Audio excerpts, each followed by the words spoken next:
안녕하세요. 조초현입니다. 4월 28일 목요일 스토리가 있는 유럽 역사문화기행 시작하도록 하겠습니다.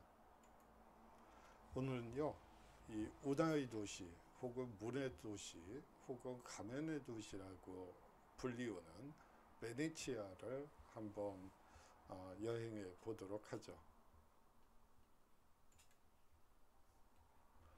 오늘 강의는 이 비잔틴 제국과 베네치아, 이 비잔틴 제국은 실크로드의 서쪽 끝이기 때문에 이 동양의 이 비단, 도자기, 향신료 등 어떻게 보면 이 동양 문물의 집산지라고 볼 수가 있습니다. 여기서 비잔틴 제국이라고 얘기를 했습니다만 사실상 이스탄불, 이 당시에는 콘스탄티노플이라고 볼 수가 있겠죠. 이 곳과 직접 교역하기 위한 이탈리아 반도 내에서의 전쟁도 있어요. 소위 말하는 베네치아 제노바 전쟁이라고 흔히들 얘기를 하는데요. 누가 이 비잔틴 제국과 혹은 오스만 터키 투르크 제국과 이 직접 교역을 할 수 있는가, 이 교역권을 둘러싼 전쟁이 이 베네치아 제노바 전쟁이었다고 보시면 될 것 같습니다.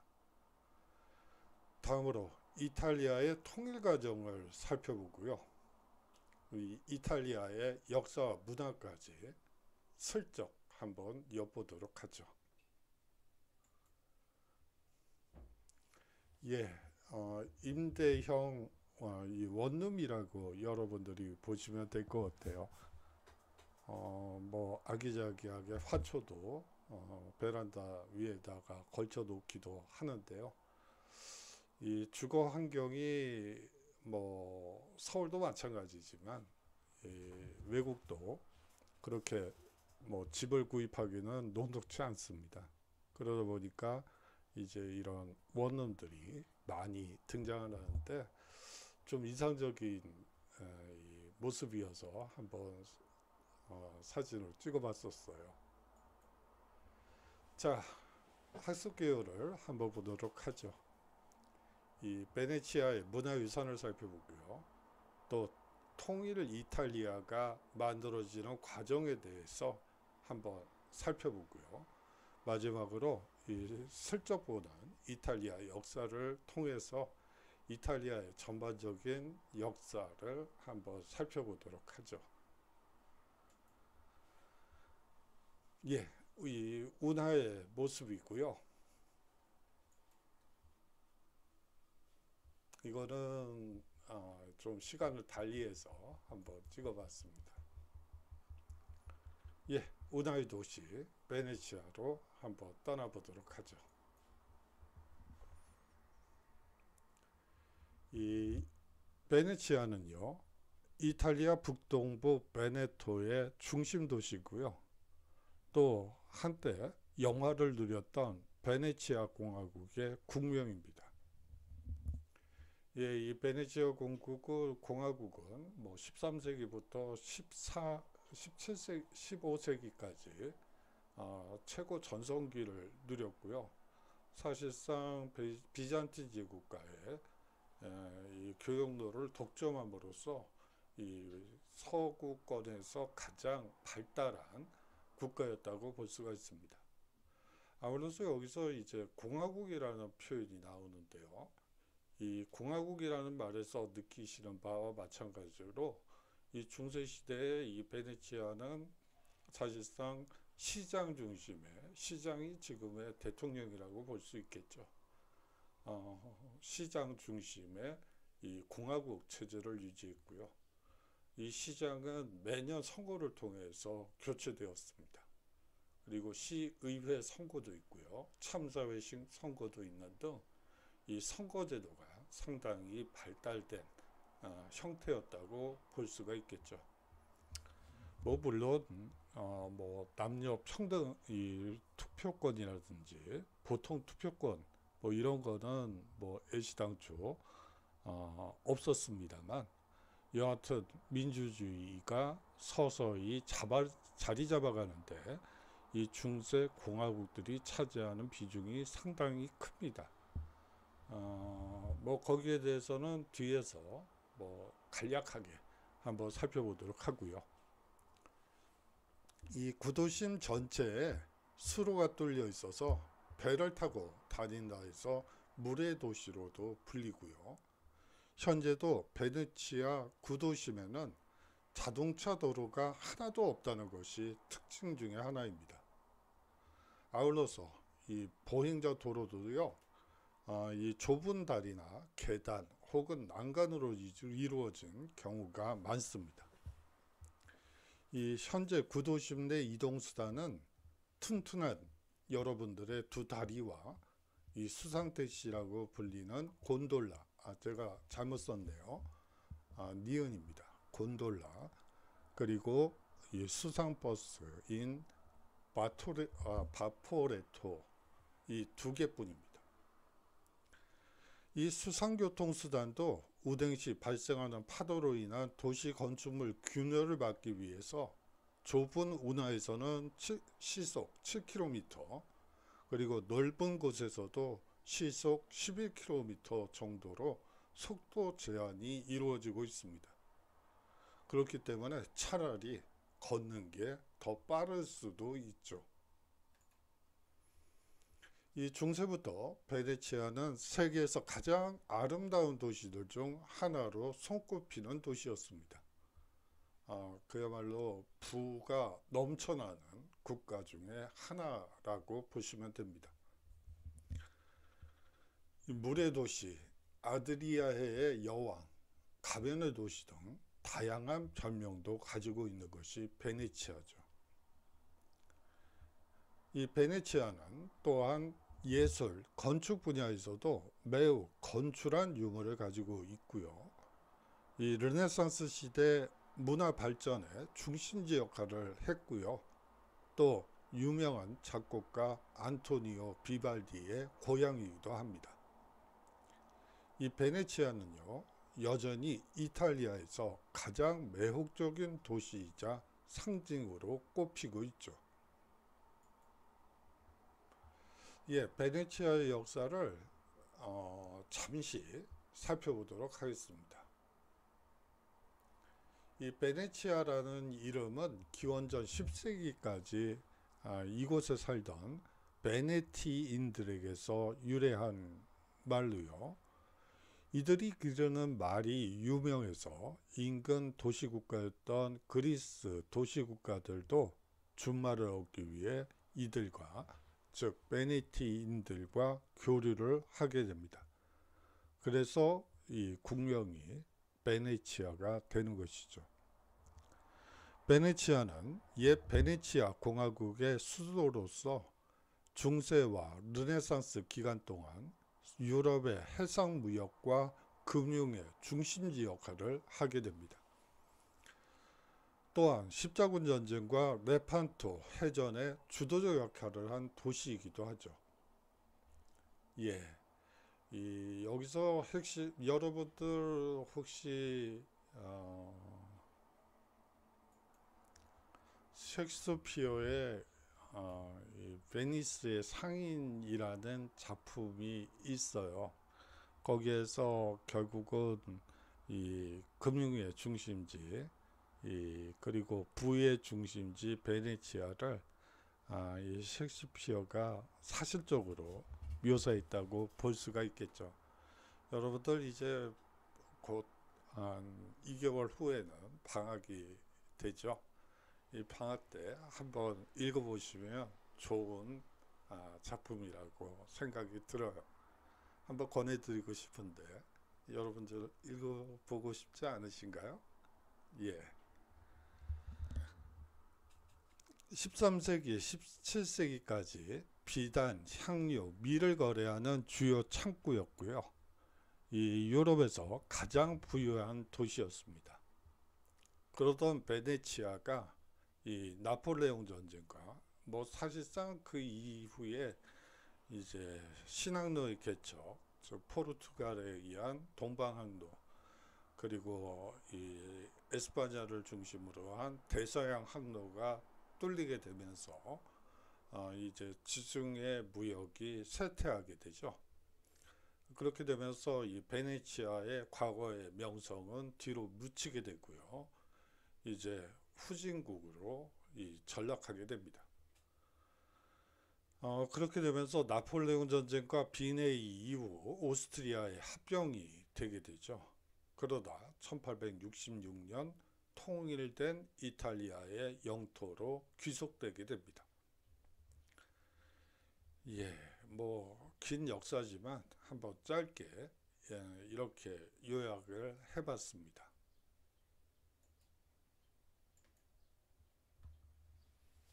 예, 이 베네치아의 대표적인 관광 명소를 들자고 한다면 이 산마르코 광장을 들 수가 있을 것 같아요.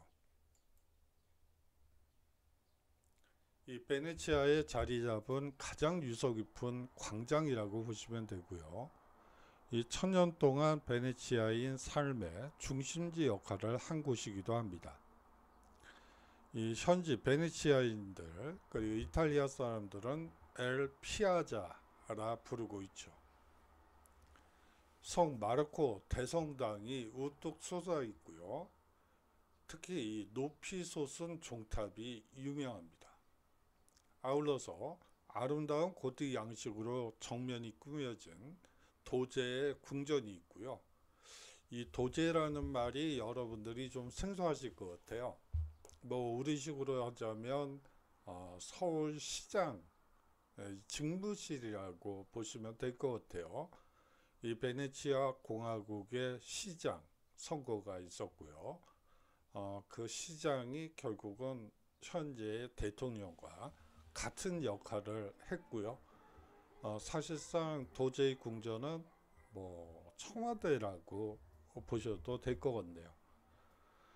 그리고요, 이 광장 주변에 가로수처럼 늘어선 아케이드 아래에 수많은 노천 카페들이 존재합니다. 언제 이곳을 방문하는지에 따라 이 달라지는 풍경을 느껴보실 수도 있습니다. 새벽에는 환상적인 일출 풍경을 볼 수 있고요. 이 낮에는 많은 사람들로 활기찬 분위기가 연출되고요. 저녁에는 낭만적인 느낌이 들죠. 예, 산마르코 대성당의 모습입니다. 예, 뭐 코로나 이전이라서 역시 사람이 많죠. 뭐 이번 여름 방학부터는 아무래도 이제 코로나가 뭐 여하튼 꺾이면서 해외여행이 자유로워질 것 같은데요. 여러분들도 방학 동안에 한번 뭐 일본이 됐던 중국이 됐던 아니면 유럽이 됐던 한번 떠나보시는 것도 좋은 경험이 될 것 같다는 느낌이 듭니다. 이 11세기에 지어진 성당의 정면은 높은 아치형 구조물로 이루어져 있고요. 금과 대리석의 장식, 조각상 등으로 화려하게 꾸며져 아주 인상적입니다. 도금된 모자이크, 보석이 박힌 가리개, 그리고 웅장한 비잔틴풍의 이 건축 양식 등으로 꾸며져 있죠. 그만큼 이 베네치아는 비잔틴의 영향을 많이 받은 국가라고 볼 수가 있습니다. 사실상 비잔틴과의 교역을 독점함으로써 부를 축적했기 때문에 결국 베네치아가 독점 무역권을 활용해서 서유럽 전역으로 이 동양의 물품을 수출했다고 볼 수가 있습니다. 뭐 예를 들어서 후추 가격만 하더라도 뭐 사실상 원산지 가격의 500배 이상의 막대한 이문을 붙일 수 있었죠. 뭐 그뿐일까요? 비단, 도자기, 뭐 기타 등등 다 엄청난 부가가치가 있는 상품들이었습니다. 이 맑은 날에는요, 이 성마르코 대성당의 황금빛 첨탑들이 정말 번쩍번쩍거립니다. 현지인들은 이곳을 황금교회라는 뜻의 치사도로라 부르죠. 이 비잔틴 양식을 잘 구현한 성당 중에 하나입니다. 오른쪽으로는 베네치아의 명물인 종탑이 우뚝 솟아 있는데요. 그 꼭대기까지 올라가거나 뒤에 물러서서 정각마다 울리는 시계탑 종소리가 은은하게 들리게 되죠. 이 두 개의 청동상이 종을 치는데 이 500년간 한 번도 멈춤 없이 지속되었다고 합니다. 이 중앙 출입구 주변에 아치형 구조물을 장식하고 있는 로마네스크 양식의 조각품이 또 있는데요. 이 출입구 위에 왼쪽에 장식된 모자이크는 성 마르코 이 유해에 관한 내용입니다. 이 성인의 유해를 알렉산드리아에 빼앗겼다가 이 828년에 베네치아로 옮겨온 이야기의 한 장면이죠. 성당 뒤쪽에는 이곳에서 가장 중요한 보물, 그리고 뭐 우리식으로 얘기를 하자면 유물 보관소가 있습니다. 성 마르코 유해를 보관하고 있는 제단 뒤에는 팔라도로, 즉 황금 가리개가 있고요. 루비, 에메랄드, 진주 등 수천 개의 보석으로 박혀 있고 이 성인들의 이미지로 상감 장식이 이루어진 이 팔라도로가 있습니다. 금고에는 이 4차 14군 전쟁에서 콘스탄티노플에서 약탈해온 유물이 있고요. 이 성모 마리아의 머리채로 알려진 것을 포함해서 여러 성인들의 유물이 보관되어 있죠.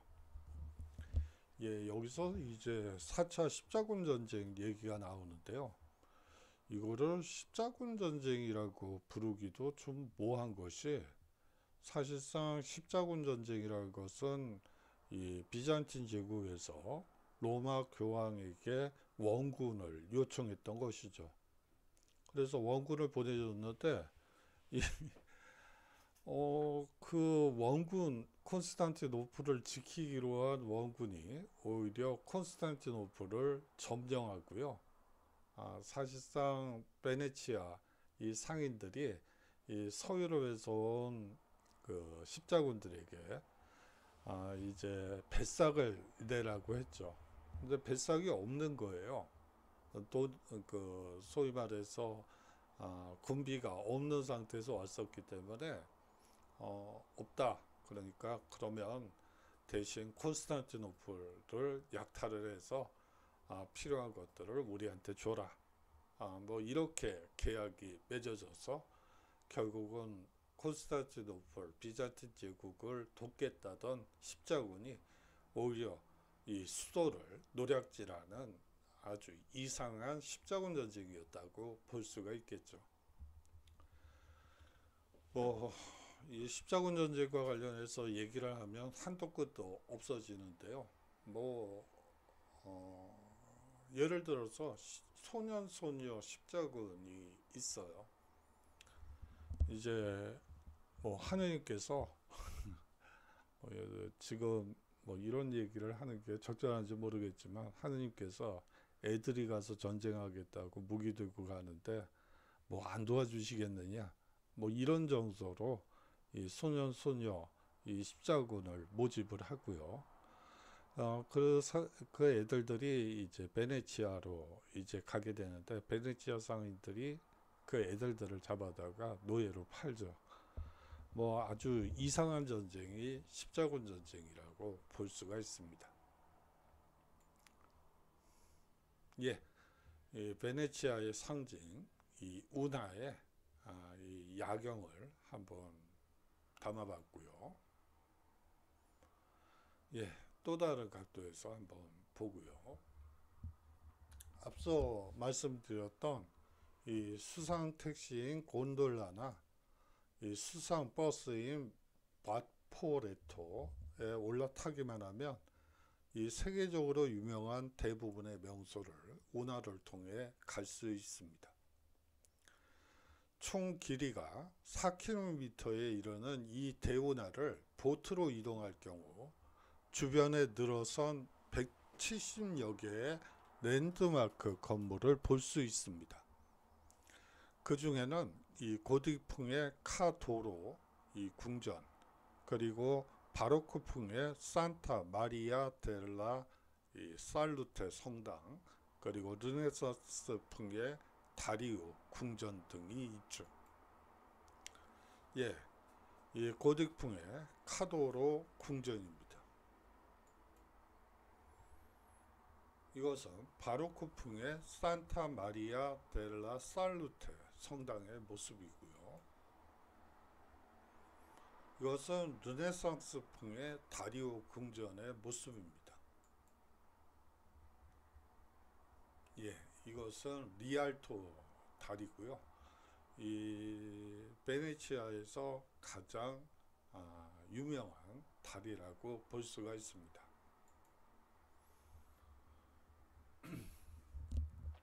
이 리알토 다리는요, 이 베네치아의 가장 상징적인 볼거리 중 하나죠. 대운하를 가로지르는 4개의 다리 중 가장 오래된 다리라고 볼 수가 있습니다. 그중 코스티투지온의 다리는 현대적인 다리라 건설 때부터 논란의 대상이 되었죠. 예, 에펠탑에서 여러분들이 느끼셨던 바와 마찬가지로 이 서유럽권에서는 현대적인 건축물이 들어서면 항상 논란의 대상이 됩니다. 이 주변의 문화유산을 죽이는 것이 아닌가, 여러 가지 얘기들이 설왕설래가 있게 되죠. 예, 사실상 도시 재개발, 재건축 얘기가 요새 많이 이루어지는데, 과거의 문화유산과 어떻게 조율을 할 것인지, 거기에 대한 밑그림이 바탕이 된 상태에서 이 건설 작업이 이루어져야지 이게 또 논란의 대상이 될 수도 있기 때문에 한번 말씀드리는 거고요. 이 나머지 2개의 다리는요, 이 스칼치 다리 그리고 아카데미아 다리입니다. 대운하를 따라 이 수상버스인 바포레토 혹은 이 수상택시인 곤돌라를 타고 가다가 이 어시장을 돌 때쯤에 나타나는 것이 바로 이 리알토 다리입니다. 1500년대 후반부터 이 도시의 명물이 되었죠. 뚜렷한 V자 모양으로 설계된 이 다리는 높다란 석재 아케이드와 난간이 있어 관광객들이 아래 운하를 따라 지나가는 곤돌라들을 볼 수 있습니다. 이 지붕에 있는 이 다리는요, 이 안토니오 다 폰테가 이 설계 및 건설을 담당했고요. 이 다 폰테는 이 유명한 조각가인 미켈란젤로를 제치고 이 다리의 건축 계약을 따내게 되죠. 아치형 구조물은 배가 지나기에 충분하도록 높이 7.5m, 대칭이 되는 아치형 구조와 중앙에 높이 솟은 구조물이 이 다리의 독특한 특징입니다. 이 다리를 걸어서 건너려면 다리 꼭대기로 이어지는 3개의 통로 중 하나를 선택해야 되는데요. 이 중 2개는 바깥쪽 난간을 따라 나 있고요. 가운데로 나 있는 길에는 유리 공예품과 보석, 그리고 기타 공예품을 판매하는 가게가 있습니다. 예, 다음으로 볼 것은 도저의 궁전이죠. 아까 말씀을 드렸습니다만 이 베네치아 공화국의 대통령의 집무실이라고 보시면 되고요. 사실상 청와대나 아니면 경복궁 같은 역할을 한 곳이라고 보시면 됩니다. 예, 이 산마르코 광장을 뒤로 배경으로 해서 이 도제 궁전이 있고요. 이것은 이 성 마르코 성당의 이 종탑입니다. 도제의 궁전은 수세기 동안 베네치아 통치자들의 집무실이었습니다. 14세기에 지어진 이 궁전은 정면이 핑크색 대리석으로 꾸며져 있어 성마르코 광장에서 단연 눈에 띄는 대표적인 건축물이라고 보시면 되고요. 이 베네치아에서 통치자를 선거로 뽑는 시스템은 7세기부터 18세기까지 지속되었습니다. 다시 말하면 선거 시스템이 7세기부터 존재했다고 볼 수가 있고요. 이 궁전을 둘러보면 이곳 통치자, 즉 도제들의 위세를 느낄 수 있습니다.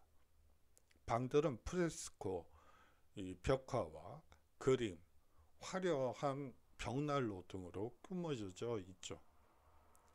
황금 계단을 따라 올라가면 이곳에서 가장 크고 화려한 대회의실이 등장합니다. 핀토레토의 거대한 작품인 천국이 왕자 뒤로 걸려 있고요. 회의실의 모든 방은 핀토레토와 이 다른 예술가들의 그림과 프레스코화 그리고 조각 작품들로 꾸며져 있죠. 대회실의 이 모습입니다.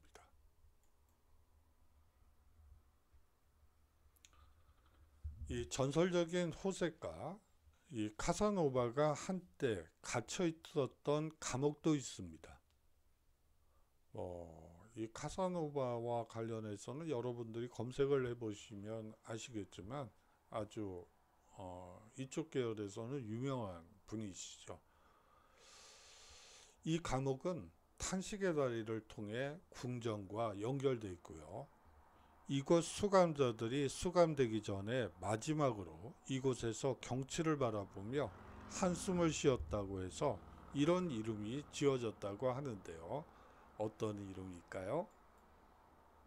바로 탄식의 다리라는 뜻입니다. 17세기에 지어진 이 다리는 이 펠리스강 위에 놓여 있고요. 도제의 궁전에 위치한 이 죄인을 신문하는 치조실과 강 건너 다른 쪽에 이 감옥을 연결하기 위해 만들어진 다리입니다. 석회암으로 만들어진 이 흰색 다리가 어두운 역사에도 불구하고 어떻게 베네치아에서 가장 로맨틱한 곳 중에 하나가 되었을까요? 해질녘 곤돌라를 타고 이 다리 아래에서 키스를 하는 연인은 이 영원한 사랑과 축복을 받게 된다는 전설적인 얘기도 있는데요.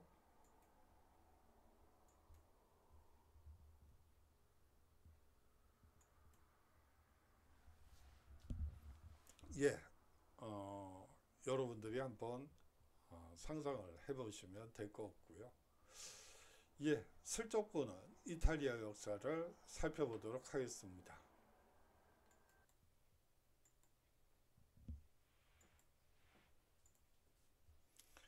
이 도시국가로 출발해 지중해 전역을 지배하는 대제국으로 성장한 로마 시대에 이탈리아는 유럽 정치의 중심지 역할을 하게 됩니다. 이렇게 얘기를 하면 로마가 처음부터 대제국을 이룬 것처럼 여러분들이 오해하실 수도 있을 것 같네요. 그런데요, 이 로마라는 나라는 사실은 처음 시작은 그렇게 대단한 국가는 아니었어요. 이 에투르리아라는 국가가 있습니다. 이 에투르리아의 사실상 식민 도시로 시작한 국가가 이 고대 로마라고 보시면 돼요. 결론적으로 얘기하면 식민지 백성에서부터 시작을 했다고 볼 수가 있는데요. 이제 독립운동을 하게 되죠. 이제 에투르리아를 내쫓고 이 독립적인 국가를 세우자. 그래서 이 귀족을 중심으로 해서 독립운동이 전개되게 됩니다. 자, 독립운동이 전개돼서 독립에 성공하게 되면서 이 귀족들의 힘이 막강해지기 시작하죠.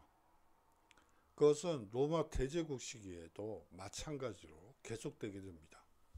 그들을 후일에는 나중에는 이 원로원이라고 얘기하는 세력들이 사실상 에투르리아로부터 에투르리아의 식민지에서 해방시킨 이 귀족들의 후예들이라고 볼 수가 있겠죠. 예, 여기까지만 일단 말씀을 드리고요. 그게 아니군요. 뭐 예를 들어서 기원전 286년에는 갈리아의 침입을 받기도 합니다. 예, 이 갈리아가 알프스 산맥을 넘어서 로마까지 침공에 들어가는 시절인데요. 그 시절의 로마는 사실은 이제 에투르리아로부터 독립을 이룬 후에 이탈리아 반도를 통일하기 위해서 서서히 준비를 하던 그 시절이라고 여러분들이 생각하시면 돼요. 이 이탈리아가 통일하는 로마가 이탈리아 반도 전체를 장악하기 전에 이 갈리아가 침공을 하게 되죠. 그래서 거의 로마가 점령당하다시피 해요. 언덕 하나, 성 하나 내비두고 나머지는 갈리아가 점령을 하게 되죠. 어떻게 보면 참 한심한 나라였다고 볼 수도 있어요. 그렇다면 여러분들이 그런 의문이 들 거예요. 어떻게 보면 식민지에서 시작해서 다른 이민족의 침략을 계속 당하고, 그런데 어떻게 나중에 대제국이 되죠? 예, 그러한 위기를 극복했기 때문에 대제국을 건설하게 됐고요. 결국 그 위기를 통해서 이 싸움만 잘해가지고는 전쟁에서 승리할 수 없다는 것을 알게 되었죠. 그래서 뭐 이런 식이에요. 이전의 전쟁은요, 성문 앞에 나가서 이제 적한테 이렇게 얘기를 합니다. 죽을래? 노예가 될래? 여러분들은 뭘 선택하시겠어요? 뭐 죽던가 노예가 되던가, 그러면 결사항전밖에 없죠. 그런데요, 이 로마는 새로운 제안을 하나 더 추가하게 돼요. 죽을래? 노예가 될래? 아니면 우리와 같은 로마 시민이 될래? 그러면 이제 머리가 복잡해지죠. 전쟁을 해서 피 터지게 싸워서 죽거나 노예가 되느니 그냥 로마 시민이 되는 것도 뭐 괜찮은 거 아닌가? 라는 그런 생각이 들 수밖에 없죠. 그렇게 되면서 이 전쟁 없이 승리하는 방법을 체득하게 된다고 볼 수가 있습니다. 예, 뭐 그 정도에서 멈추도록 하겠습니다. 서로마 제국이 멸망한 후부터 지역별로 다른 정치 체제를 유지하며 발전했죠. 예, 뭐 사실상 시칠리아나 이런 지역은 샤르데니아, 뭐 이런 지역은 사실상 왕국이 존재하게 됐고요. 뭐 앞서 얘기한 공화국이, 베네치아를 포함한 공화국이 등장하는 경우도 있고요. 종교 지도자가 이 정치를 장악하는 신정 정치가 이 시기에 존재하기도 합니다. 사실상 다양한 정치 체제가 들어서게 되면서 경쟁을 하게 됐다고 볼 수가 있죠. 그 다음으로 이제 이탈리아가 또 다른 전성기를 맞이하는 시기는 이제 15세기 무렵이라고 볼 수가 있는데요. 우리는 그것을 보통 르네상스라고 얘기를 하죠. 이 르네상스로 이 유럽 문화의 중심지로 화려하게 부활하게 되고요. 이 여러 나라의 지배를 받다가 19세기에 이르러 비로소 통일 왕국인 이탈리아 왕국이 등장하게 됩니다. 예, 이탈리아라는 말이 등장하는 시기는 1870년대, 60년대부터라고 볼 수가 있습니다. 그 이전의 사람들은요, 자기 자신을 이탈리아 사람이라고 생각하지 않았어요. 그럼 뭐라고 불렀을까요? 나는 베네치아인이야. 나는 로마 사람이야. 나는 제노바인이라고 이렇게 얘기하지. 이 이탈리아 사람이야 라고 얘기하는 사람은 한 명도 없었다. 그리고 19세기 이전에 이탈리아라는 말을 언급을 하면 이탈리아 사람들 자체가 제가 지금 무슨 소리를 하고 있는 거지? 라고 생각할 거예요. 예, 이 무솔리니와 이 전체주의로 인해 이 2차 세계대전에서 패전을 하게 되고요. 많은 노력 끝에 오늘날 패션과 문화의 중심지로 자리 잡게 됐죠. 쭉 한번 역사를 한번 슬쩍 살펴보도록 하죠. 기원전 8세기에 로몰루스와 레무스에 의해 건설된 로마는 6세기에 로마 공화정을 세우게 됩니다. 예, 기원전 6세기이고요. 예, 이 로몰루스와 레무스는 뭐 늑대의 젖을 먹고 컸다는 뭐 그런 전설부터 시작해서 뭐 여러 전설을 가지고 있습니다만, 여하튼 에투리디아의 뭐 계통의 사람들이었던 것으로 알려져 있습니다. 다시 말하면 식민도시로부터 시작됐다고 볼 수가 있죠. 예, 두 번째, 지중해 지역의 통일을 한번 살펴보도록 하죠. 기원전 3세기 카르타고와의 포에니 전쟁에서 승리한 후 점차 영토를 확장해 지중해 연안의 거의 모든 지역을 지배하게 되는데요. 이게 가능했던 이유 중에 하나는 앞서 말씀드렸던 이제 로마 시민이 될래 뿐만이 아니고, 심지어는 이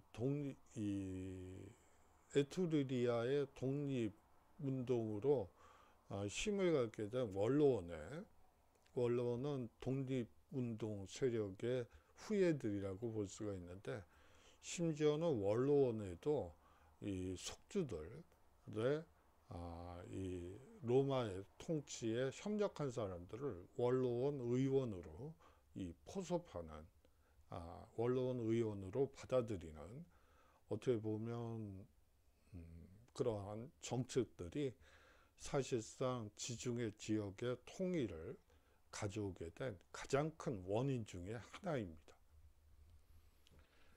그리고 또 이 자체적으로 스스로 성문을 연 이 국가들에 대해서는 로마 시민으로서의 권리를 로마 시민들과 동일하게 부여했다는 점도 이 지중해 지역의 통일 원인이기도 합니다. 예, 다음으로 로마 제정의 시작을 보도록 하죠. 이 카이사르의 뒤를 이어 정권을 장악한 옥타비아누스는 군대 지휘권과 주요 관직을 독점하게 되고요. 사실상 황제와 같은 지위를 누리게 되는데요. 이때부터 제정의 시작이라고 볼 수가 있습니다. 서로마는 게르만족의 이동이 시작되고요. 아울러서 동서로마로 분리가 이루어진 뒤에 서로마 제국은 476년 게르만족에 의해 멸망당하고요. 이 동로마 제국은 1000년 동안 지속되게 되는데, 이 동로마 제국이 앞서 얘기했던 비잔틴 제국이라고 보시면 됩니다. 이 비잔틴인들은 스스로를 로마라고 생각을 했어요. 그래서 이민족의 침략으로 멸망했던 서로마 지역으로 끊임없이 세력을 확장하려고 했죠. 이 동로마 제국 입장에서는 고토 회복 전쟁이라고 얘기를 하는데요. 게르만족에 의해서 멸망했던 소로마 제국을 자신의 영유권 하에 넣으려고 노력했던 것이죠. 뭐 어떤 경우에는 비잔틴의 침입 뭐 이렇게 번역하는 사람들도 있지만, 이 동로마 제국의 입장에서 얘기를 하자면 고토 회복 전쟁이었다라고 얘기하는 게 맞고요.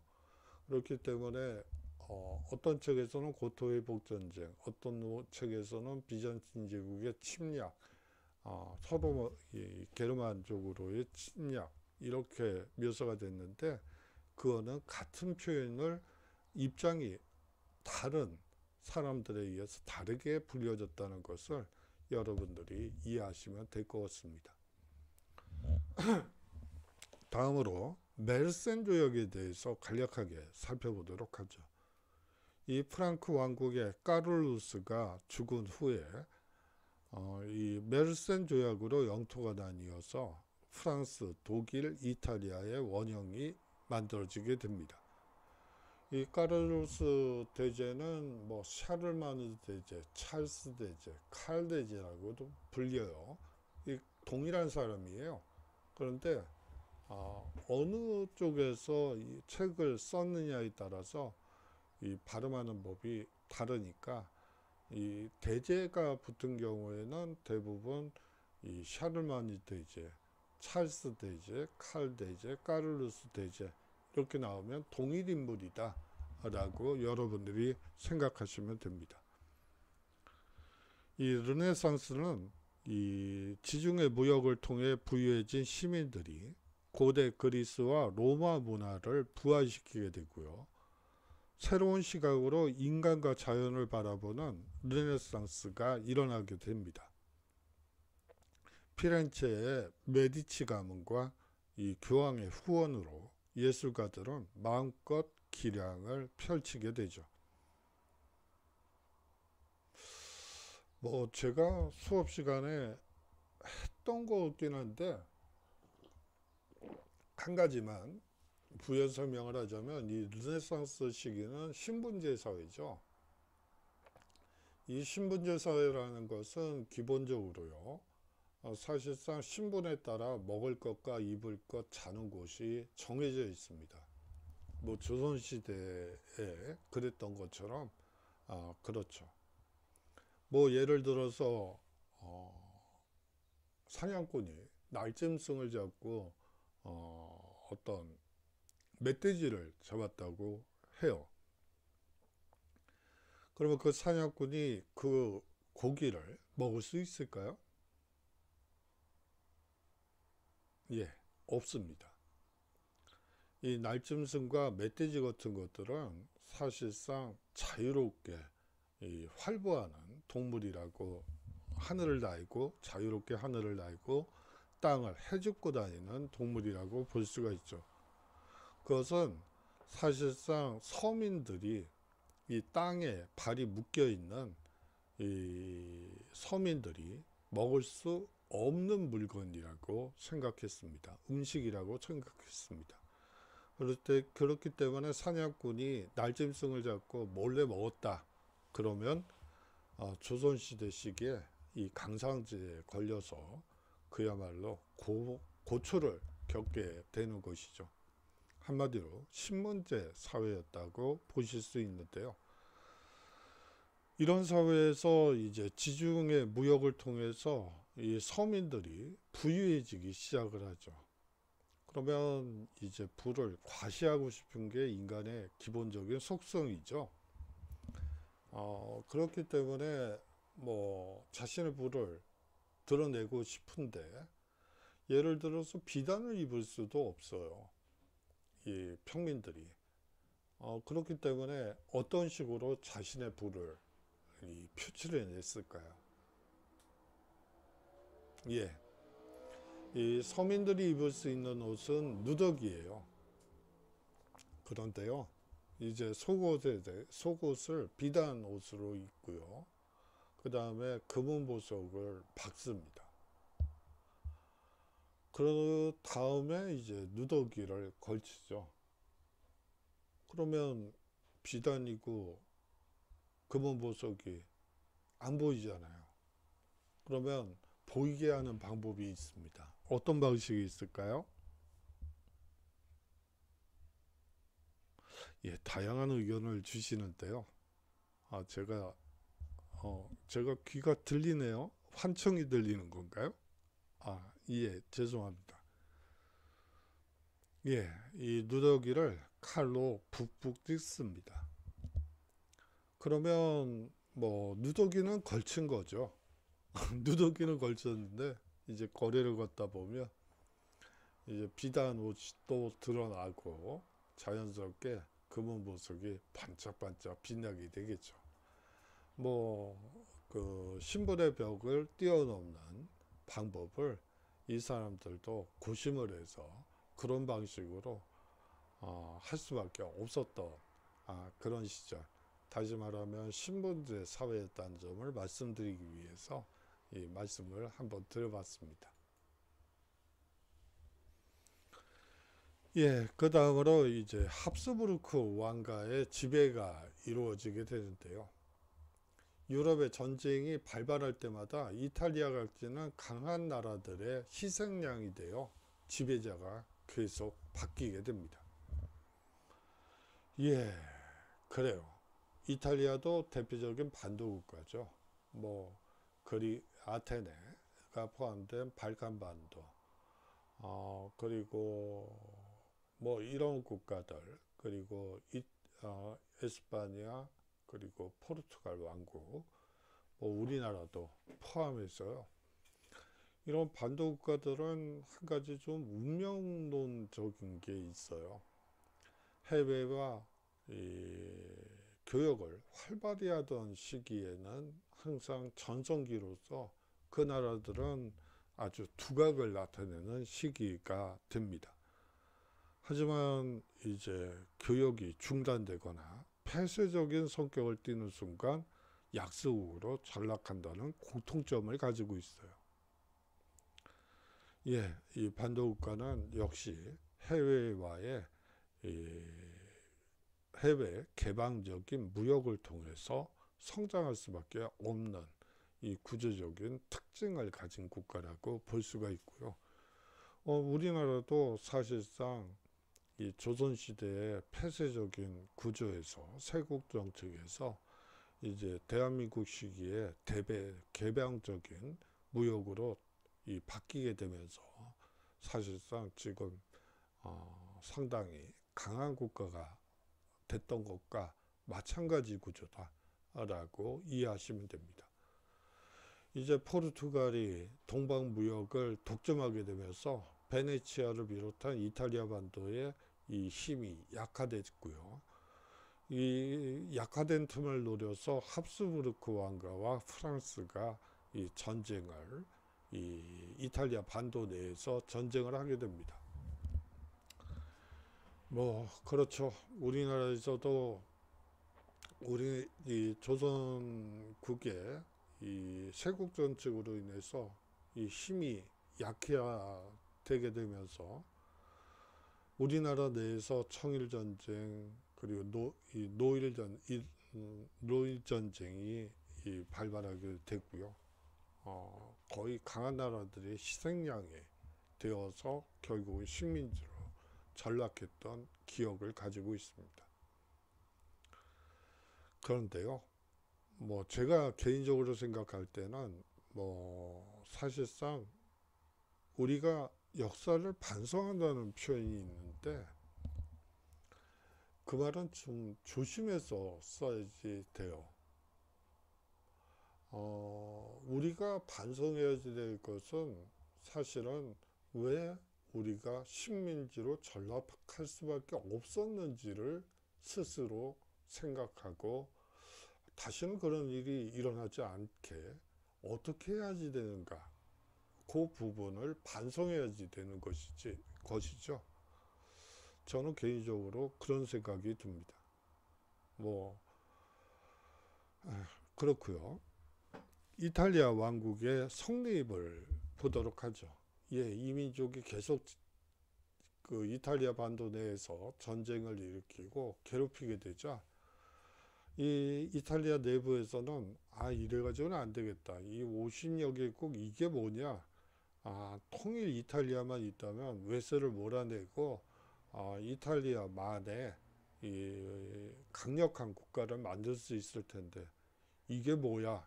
하면서 통일운동이 나타나게 되고 이제 이탈리아 왕국이 성립하게 됩니다. 이탈리아 대부분의 영토를 통합해 이탈리아 왕국을 탄생시키죠. 이 무솔리니와 제2차 세계대전에서 연합군에게 패전하게 됩니다. 제1차 세계대전 승전 이후에 불안한 상황에서 전체주의를 지향하는 사실 제1차 세계대전 승전국이 이탈리아였죠. 그런데 베르사유에 가서 승전국으로서 뭔가 그래도 승전국인데 뭐가 있지 않을까 하고 갔었는데 얻은 건 아무것도 없었어요. 이 독일이 식민지라도 많았으면 좀 나눠가졌을 텐데 뭐 그것도 아니어가지고 결국은 얻은 게 아무것도 없었죠. 전쟁은 열심히 했는데 얻은 게 없다. 그렇게 되면서 사회가 불안정해지고 이 전체주의를 지향하는 무솔리니 등이 등장하게 됩니다. 제2차 세계대전 때 독일, 일본과 함께 싸웠으나 패전하게 되죠. 여기서 한 가지 또 옆으로 새서 말씀드리고 싶은 것은 제1차 세계대전 당시에 연합군 측에 일본이 들어가게 됩니다. 그러면 우리나라 독립군들은 누구를 지지했을까요? 독일을 지지하게 되죠. 왜냐하면 적의 적은 친구니까. 이 일본이 지지하는 연합군에 반발해서 독일을 지지하게 되죠.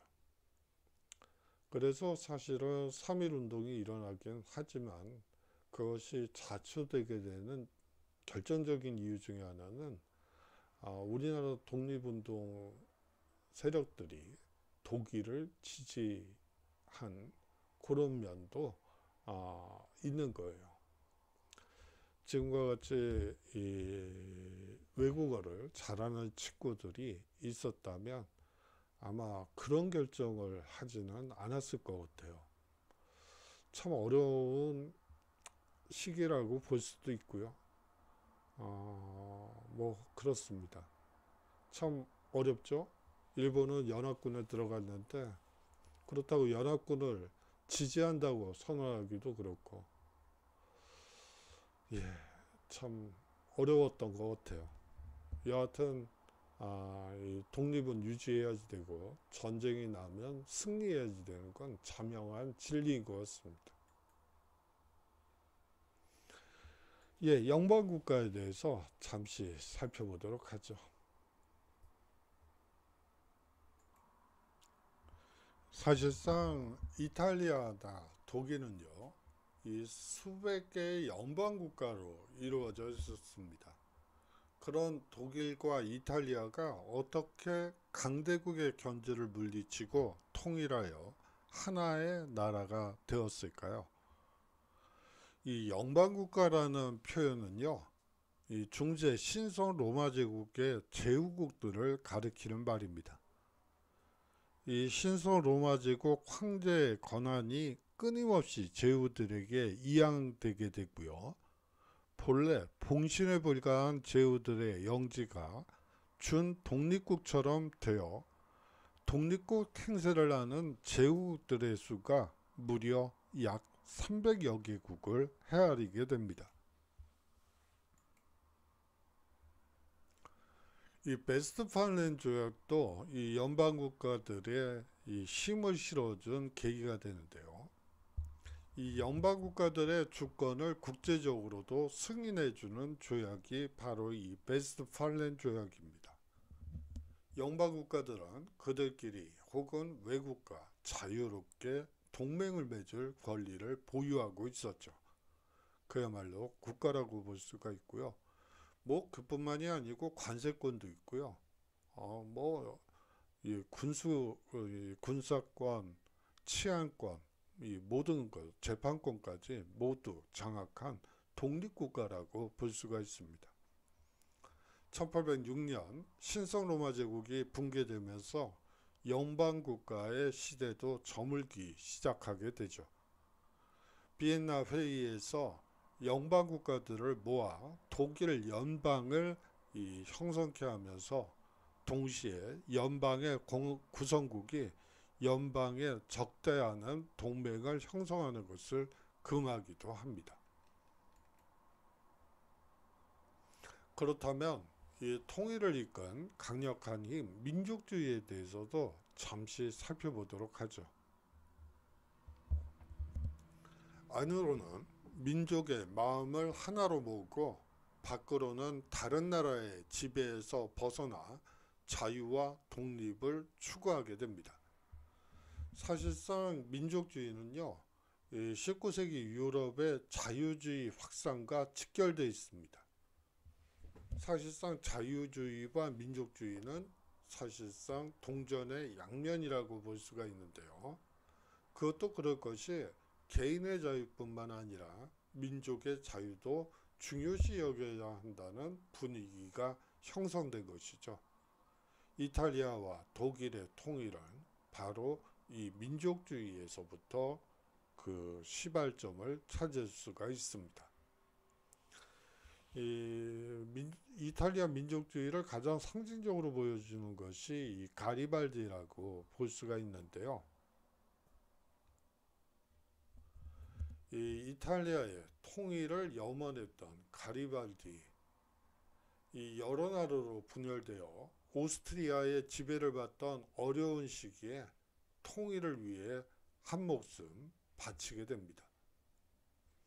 처음에는 청년 이탈리아당에 가입해서 통일운동을 벌이게 되는데요. 이제 거기서 그 청년 이탈리아당 운동이 와해되면서 1860년 붉은 셔츠당이라는 의용군을 조직하게 됩니다. 뭐 시민군이라고 볼 수도 있고요. 이 시칠리아와 이 붉은 셔츠당 의용군을 이끌고 이 선두에 서서 싸웠던 가리발디는 이 통일을 방해하고 있었던 시칠리아 왕국과 나폴리 왕국을 정복하게 됩니다. 가리발디는 하나의 이탈리아 공화국을 만들어야 한다는 희망을 품고 있었는데요. 통일이라는 큰 뜻을 이루기 위해 시칠리아와 나폴리를 사르데냐 국왕에게 바치게 됩니다.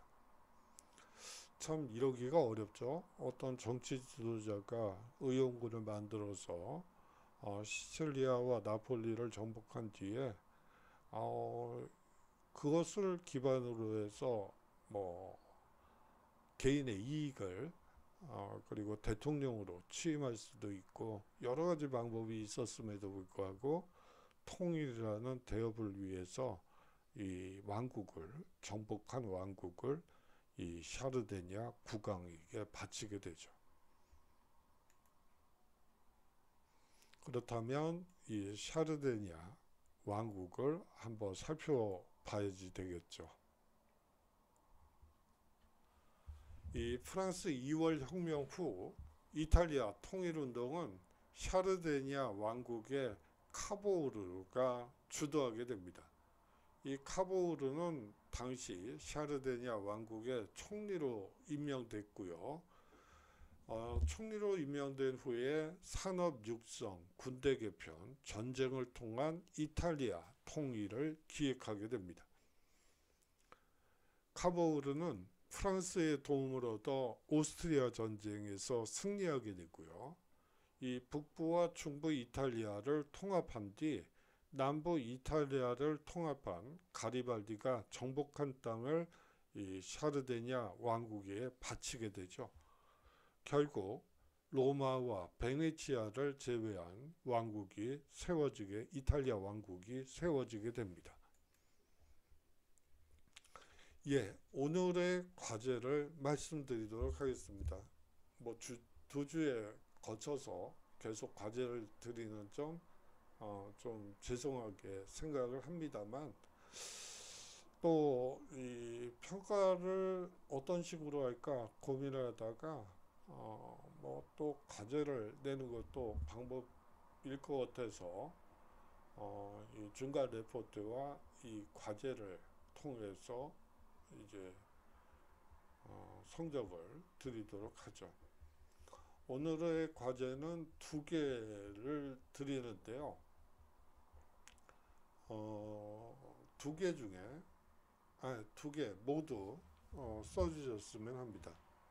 이 중세 르네상스 시기에 이 베네치아가 강성했던 이유는 무엇일까요? 아울러서 이탈리아 통일운동과 통일 과정을 한번 간단하게 정리해 보시기 바랍니다. 예, 장시간 동안 수업 들어주셔서 감사하고요. 다음 주에 새로운 주제로 여러분들께 인사드리도록 하겠습니다. 안녕히 계십시오.